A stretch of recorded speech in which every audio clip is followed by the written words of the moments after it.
Hello students, आज के विज्ञान क्लास में हम लोग क्लास 6 के विज्ञान का चैप्टर नंबर 6 वस्तुओं का समूहीकरण ग्रुपिंग ऑफ ऑब्जेक्ट्स पढ़ने जा रहे हैं। यह इस चैप्टर का पहला वीडियो है और इस वीडियो में हम लोग क्या क्या पढ़ेंगे चलिए देखते हैं।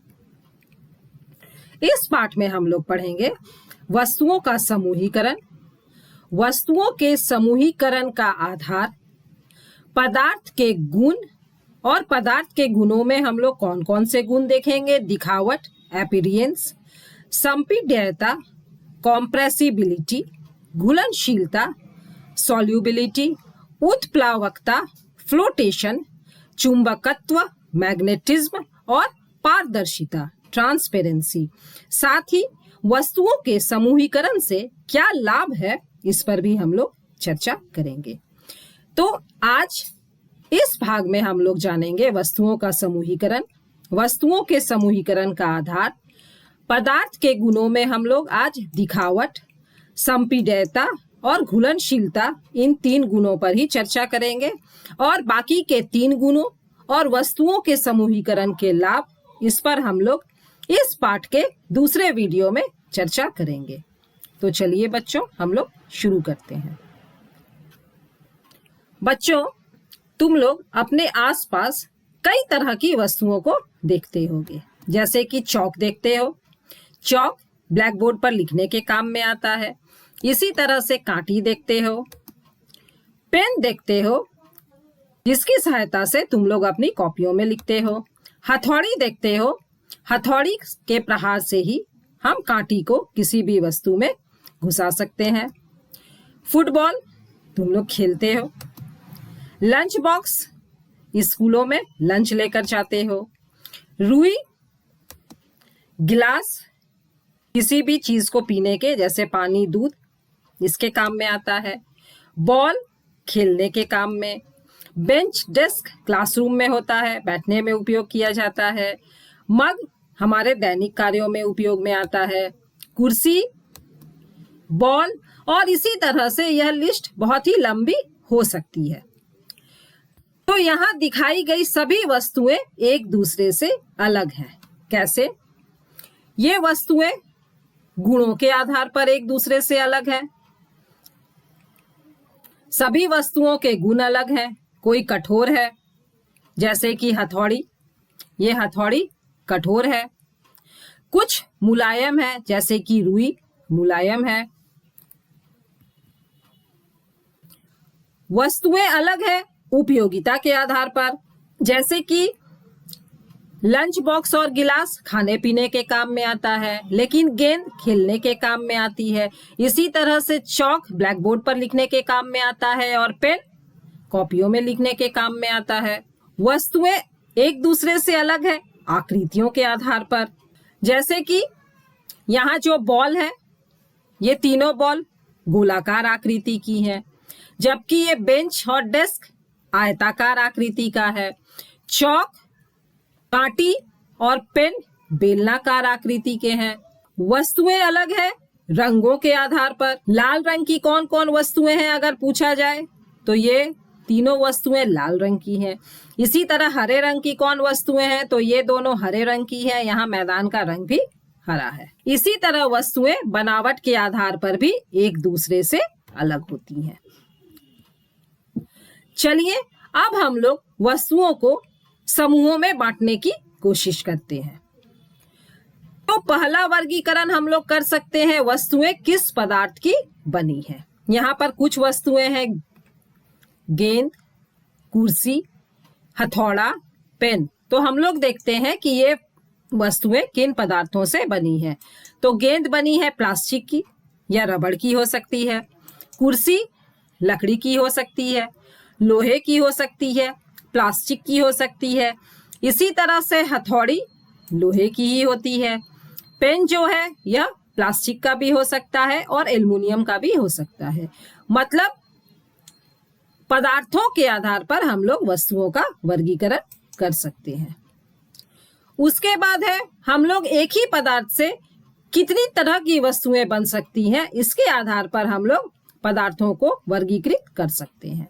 जैसे यहाँ पदार्थ दिए हुए हैं लकड़ी, प्लास्टिक, कागज, चमड़ा और रुई। तो लकड़ी से बच्चों कौन कौन से वस्तुएं बन सकती हैं? तो लकड़ी से बन सकते हैं पेंसिल, बेंच, डेस्क, दरवाजा, खिड़की, पलंग, अलमारी, टेबल, कुर्सी और बहुत ही लंबी लिस्ट बन सकती है। इसी तरह प्लास्टिक से क्या क्या बन सकता है? तो प्लास्टिक से बन सकता है पेंसिल बॉक्स और लंच बॉक्स। कागज से क्या बन सकता है? तो कागज से बनता है कॉपी और किताब।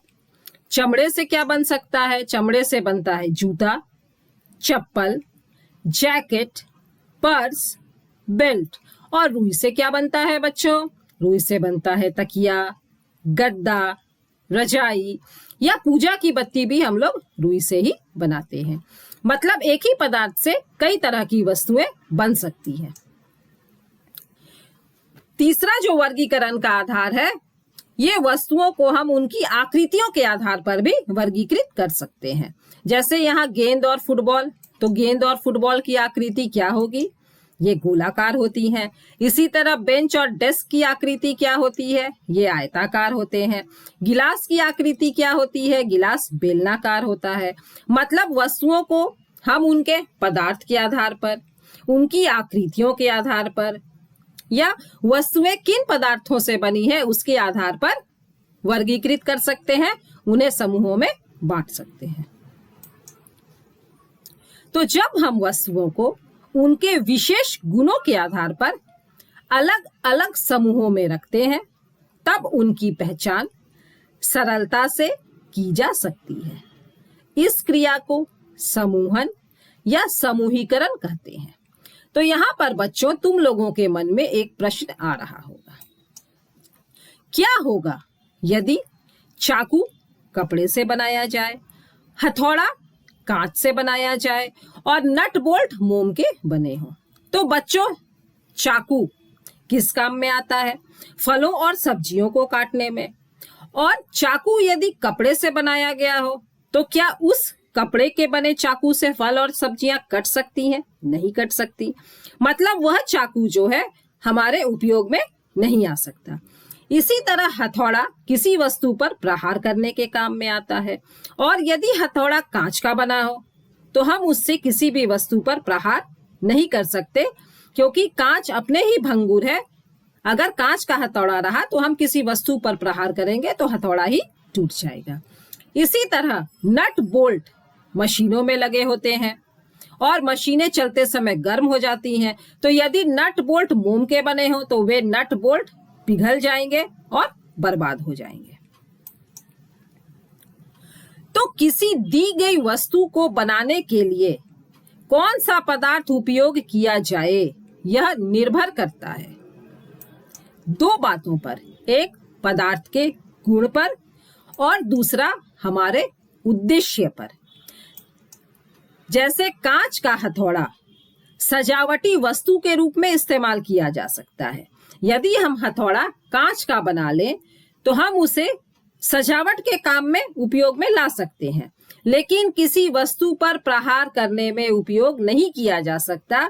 इसीलिए हथौड़ा बनाना हो तो यह लोहे जैसी भारी पदार्थ का बनाना होगा।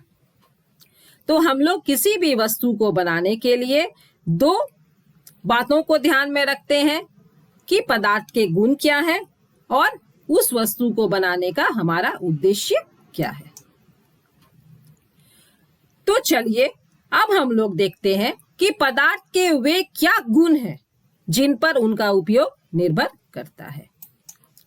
तो पदार्थ का पहला गुण है दिखावट, अपीयरेंस। दूसरा गुण है संपीड्यता, कॉम्प्रेसिबिलिटी। तीसरा गुण है घुलनशीलता, सॉल्युबिलिटी। चौथा गुण है उत्प्लावकता, फ्लोटेशन। पांचवा गुण है चुंबकत्व, मैग्नेटिज्म। और छठा गुण है पारदर्शिता, ट्रांसपेरेंसी। पदार्थ के ये 6 गुण ही हम लोग अभी कक्षा 6 में पढ़ेंगे। तो चलिए बच्चों हम लोग बारी बारी से इन गुणों पर चर्चा करते हैं। तो पदार्थ का पहला गुण दिखावट। कुछ पदार्थ देखने में चमकीले होते हैं और कुछ पदार्थ देखने में चमकीले नहीं होते हैं, जैसे कि लोहा, तांबा, एल्यूमीनियम। ये एक चमकीले हैं लेकिन फिर भी एक दूसरे से अलग हैं। यहाँ बच्चों देखो, लोहे का बर्तन, तांबे का बर्तन, एल्यूमीनियम का बर्तन, तीनों एक दूसरे से अलग दिख रहा है। इसी तरह यहाँ लकड़ी की जो कटोरी है यह इन तीनों से अलग दिख रही है। और लोहा, तांबा, एल्यूमीनियम चमकीले हैं जबकि लकड़ी चमकीली नहीं है। कुछ वस्तुएं ऐसी होती हैं जिन्हें पेंट कर चमकाया जाता है परंतु प्राकृतिक रूप से उनमें चमक नहीं होती है। जैसे यहाँ पर पेंट करके हम इस गेट को चमका सकते हैं। जिन पदार्थों में प्राकृतिक चमक होती है उन्हें धातु कहते हैं। जैसे यहाँ पर सोने के बिस्कुटों में देख रहे हो, इनमें प्राकृतिक चमक होती है। तो लोहा, सोना, तांबा, एल्यूमीनियम, इनमें प्राकृतिक चमक होती है और ये सभी धातुएं होती हैं। दूसरा गुण है संपीड्यता, कॉम्प्रेसिबिलिटी। कांच की गोली को दबाने से क्या होता है? कांच की गोली टूट जाती है, जबकि गीली मिट्टी की गोली को हम आसानी से दबा सकते हैं। तो पदार्थ जिन्हें आसानी से दबाया जा सकता है कोमल पदार्थ कहलाते हैं। तो गीली मिट्टी कोमल पदार्थ है, जबकि अन्य पदार्थ जिन्हें आसानी से दबाना, संपीड़ित करना कठिन होता है, कठोर पदार्थ कहलाते हैं। तो कांच की गोली जो है यह कठोर पदार्थ है क्योंकि इसे हम दबा नहीं सकते और प्रहार करने पर यह टूट जाती है, जबकि गीली मिट्टी हम इसे आसानी से दबा सकते हैं, तो यह कोमल पदार्थ है। तो चलिए अब हम एक एक करके वस्तुएं लेते हैं और अपने हाथ से दबाने का प्रयत्न करेंगे और जानेंगे कि ये वस्तुएं कोमल हैं या कठोर हैं। तो रुई का फाहा, हम इसे आसानी से अपने हाथों से दबा सकते हैं, रुई बहुत आसानी से दब जाती है। तो बच्चों ये हुई कोमल। स्पंज का टुकड़ा, यह भी बहुत आसानी से दब जाता है, तो यह भी है कोमल। नारियल के रेशे, ये भी बहुत आसानी से दब जाते हैं, तो ये भी होंगे कोमल। लकड़ी का टुकड़ा, इसे हम दबा नहीं सकते हैं, तो यह क्या होगा? कठोर। रबड़ की गेंद, यह भी नहीं दबती है, तो इसे भी हम कठोर कहेंगे। प्लास्टिक की गेंद, इसे भी हम अपने हाथों से नहीं दबा सकते, तो इसे भी हम लोग कठोर कहेंगे। तीसरा गुण है घुलनशीलता, सॉल्युबिलिटी। कांच के गिलास में हम लोग नमक, बालू, चीनी, मिट्टी का तेल और चॉक का पाउडर लेंगे। यहाँ गिलास में पानी लेंगे और बारी बारी से हम लोग नमक, बालू, चीनी, मिट्टी का तेल और चॉक का पाउडर डालेंगे और लकड़ी की छड़ी की सहायता से चलाकर देखेंगे क्या कुछ पदार्थ पानी में घुल जाते हैं। तो चलिए हम लोग देखते हैं। नमक पानी में घुल जाता है, बालू पानी में नहीं घुलता है, चीनी पानी में घुल जाती है, मिट्टी का तेल पानी में नहीं घुलता है और चॉक का पाउडर यह भी पानी में नहीं घुलता है। तो जो पदार्थ पानी में घुल जाते हैं उन्हें जल में घुलनशील कहते हैं। जैसे नमक, चीनी पानी में घुलनशील पदार्थ हैं और जो पानी में नहीं घुलते उन्हें जल में अघुलनशील कहते हैं। जैसे यहाँ पर देखो, तेल जो है यह पानी के ऊपर अलग परत बना लेता है लेकिन पानी में घुलता नहीं है। कुछ पदार्थ ऐसे होते हैं जो जल में नहीं घुलते हैं परंतु दूसरे किसी द्रव में घुलनशील होते हैं। जैसे कि नमक, यह पानी में घुल जाता है, नमक पानी में अच्छी तरह से घुल जाता है लेकिन नमक तेल में नहीं घुलता है।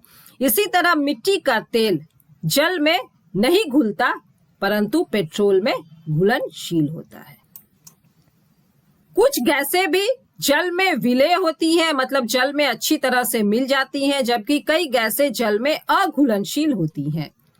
यहाँ पर देखो, कार्बन डाइऑक्साइड गैस जल में घुली हुई है, जैसा कि तुम लोग सोडा वाटर की बोतल में देखते हो।